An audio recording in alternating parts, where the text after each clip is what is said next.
لیکن میرے ورکر، میری خواتین، میری لیڈرشپ کے اوپر جو غیر قانونی ایف آئی آریں وکٹمائزیشن انتقامی کارروائی کے لیے کاٹی گئی ہیں، پہلے تو میں اپنے صوبے کو پیغام دے رہا ہوں نہایت عاجزی کے ساتھ، ایک ہفتے کے اندر جس کا ثبوت نہیں ہے آپ کے پاس، جس ایف آئی آر کا، وہ ایف آئی آر ختم ہونی چاہیے، چاہے جس بچے کے خلاف ہے۔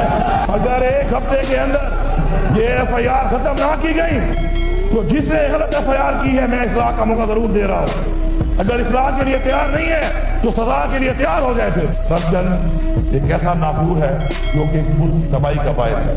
جو لوگ حلف کے اوپر یہاں پہ قرآن اٹھانے کو تیار ہیں وہ کھڑے ہو جائیں کہ نہ ہم کرپشن کریں گے اور نہ ہم کسی کو کرپشن کے لیے چھوڑیں گے۔ حلف اٹھائیں کہ ہم قرآن میں حلف کمپرومائز کریں گے، وہ جو کرپشن کرے گا ہم اس کو نہیں چھوڑیں گے۔ کسی کی جرات نہیں ہے وہ آپ سے رشوت لے، کیونکہ رشوت لینے والا اور رشوت دینے والا دونوں جھرمی ہیں۔ آپ سے کسی کے نام پہ بھی پیسہ مانگتا ہے، آپ کھڑے ہوں۔ اب تو ایک ایسے مراحل سے آپ گزرے ہیں، اگر کسی کے دل میں کوئی کمپرومائز یا نرم گوشہ تھا بھی صحیح کسی کے لیے، اب نہیں ہونا چاہیے۔ ہمارا ورکر، ہماری ٹیم ہے، ثبوت کے ساتھ، گواہی کے ساتھ۔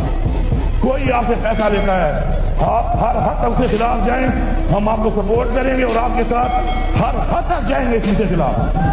میں دیکھتا ہوں کس سے ضرورت ہے